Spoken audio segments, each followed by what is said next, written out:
Mga kababayan, walang pasakalye, diretso na tayo sa usapan.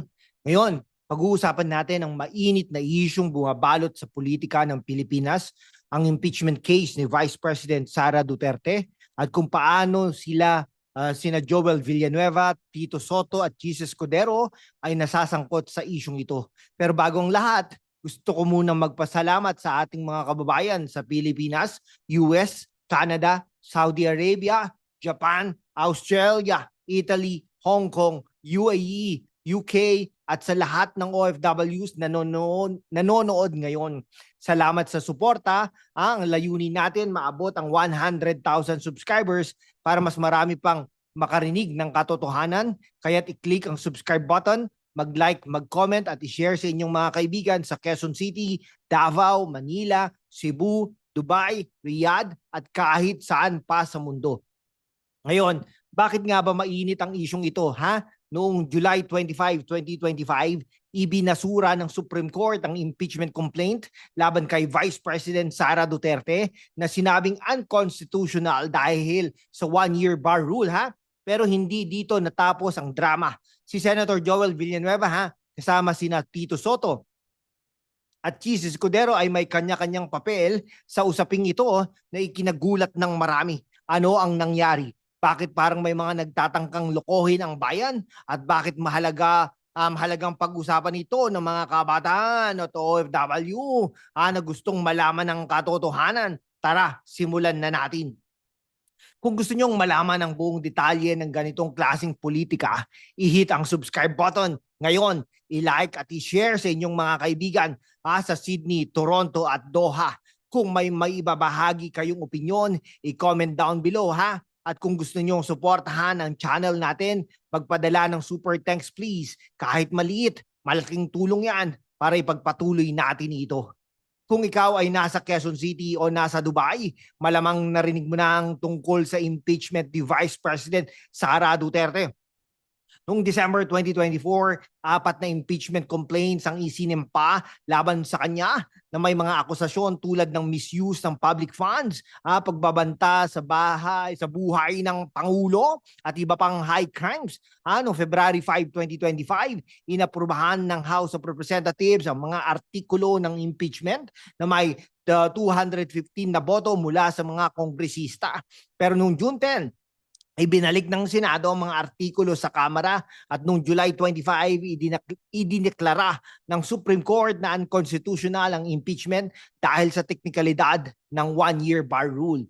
Ngayon, tignan natin ang dalawang panig. Sa isang banda, ang mga sumuporta sa impeachment ay nagsasabi na si VP Sara ay may malaking kasalanan mula sa di umano'y maling paggamit ng 612.5 million pesos na confidential funds hanggang sa mga aligasyon ng pagplanong patayin ang Pangulo. Seryoso mga paratang na ito.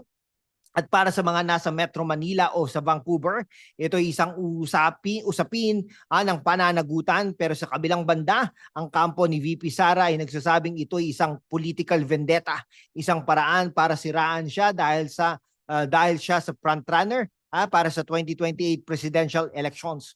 Okay, parang teleserye ito mga kaibigan. Isang araw hero si VP Sara, tapos biglang kontrabida na. Pero ang tanong, sino ang direktor ng dramang ito? Ang Marcos administration ba o may ibang scriptwriter sa likod ng kamera? Si Senator Joel Villanueva, na kilala bilang Testa Man dahil sa kanyang trabaho sa Testa dati, ay may malaking papel sa impeachment saga. Noong June 2025, siyang nagmungkahi ng mga senador ay kumuha ng oath bilang senator judges. Ngunit sinabi rin ng impeachment court ay hindi pa opisyal na konbina, pero ang mas nakakagulat, kahit na ibinasura ng Supreme Court ang impeachment, si Villanueva ay nag-insist na magpapatuloy ang impeachment court. Ano ito, Senador? Parang gusto mong sabihin kahit tapos na ang laban, ipagpapatuloy ko pa rin.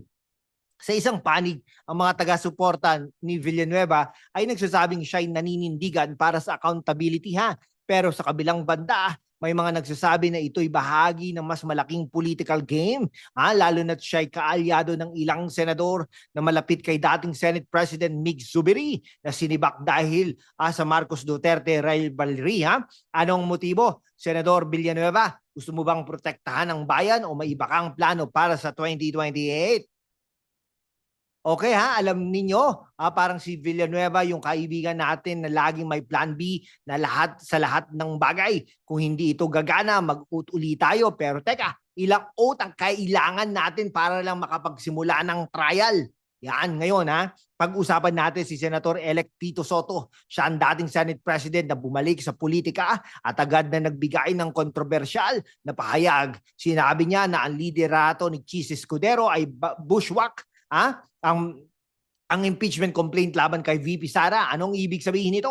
Parang sinasabi ni Soto na parang may nagtatago sa likod ng puno, handang sumalba sa tamang oras. Pero bakit nga ba galit si Soto? Dahil ba talaga gusto niyang maging patas ang proseso o dahil gusto niyang makuha ang suporta ng Duterte Black para sa kanyang ambisyon na maibalik ang Senate presidency?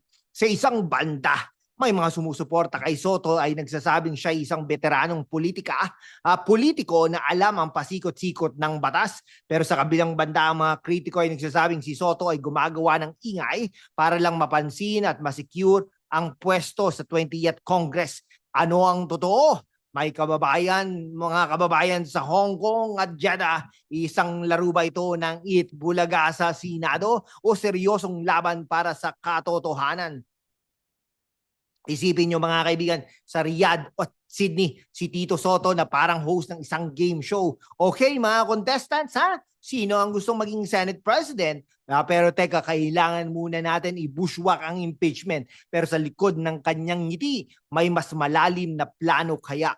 At ngayon, ang ating Senate President, si Chis Escudero, siya nagsabi na ang impeachment trial ay magsisimula sa 20th Congress at hindi sa 19th Congress dahil daw kulang ang oras. Pero teka, Chis, bakit parang ang dami mong dahilan? Una, inilipat mo ang presentasyon ng artikulo mula June 2 hanggang June 11. Tapos ibinalik mo ang artikulo sa Kamara at ngayon sinasabi mo pa na ang Supreme Court lang ang makakapagdesisyon sa ganitong usapin.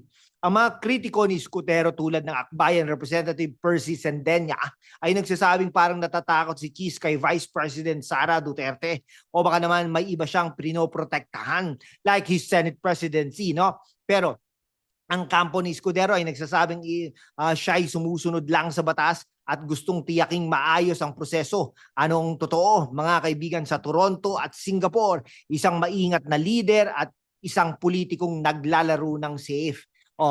Parang si Chis ang class president na lagi nagsasabi, huwag kayong magmadali. May tamang oras para dyan. Pero teka, Chis, kapag puro tamang oras ang hinintay natin, baka matapos na ang termino ni VP Sara bago pa man magsimula ang trial.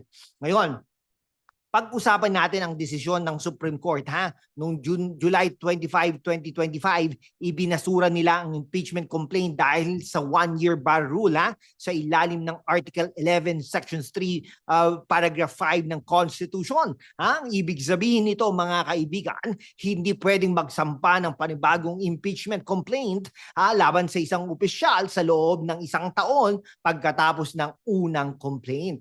Sa isang panig ang mga sumusuporta sa desisyon ay nagsasabing ito'y tamang interpretasyon ng batas.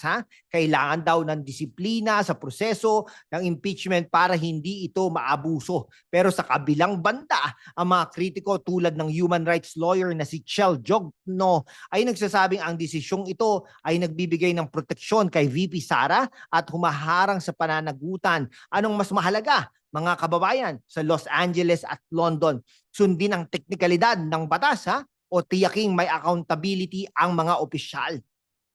Okay sa ibang bansa tulad ng US, ang impeachment ay isang mahigpit na proseso. Proseso din pero kapag may ebidensya, mabilis ang aksyon. Bakit kaya sa Pilipinas parang laging may dahilan para maantala? Anong masasabi ninyo mga OFW sa Qatar at Kuwait? Okay. Kung gusto ninyong malaman ang mas malalim na detalye ng ganitong mga issue, ay subscribe na ang ating channel. Ngayon, mag-comment ng inyong opinion. Okay, sa tingin ninyo, tama ba ang desisyon ng Supreme Court? I-share ito sa inyong mga kaibigan sa Makati, Davao at Dubai. At magpadala ng super thanks please para tuloy-tuloy ang ating pagbabalita. Okay mga kababayan, malinaw na ang politika sa Pilipinas ay parang roller coaster.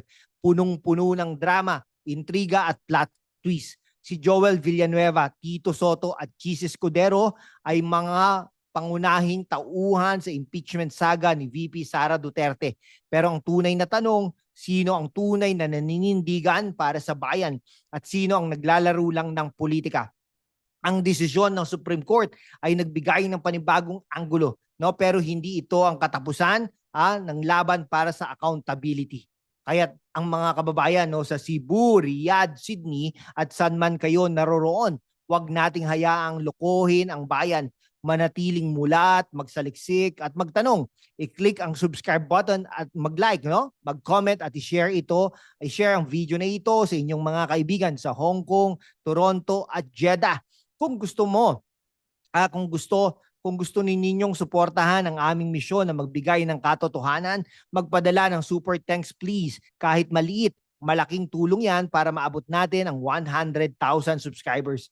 Salamat sa inyong panonood mga kababayan. Hanggang sa susunod na episode na wag lokohin bayan, no? Keep it real, keep it critical at wag kalimutang mag-subscribe. Mabuhay ang Pilipinas!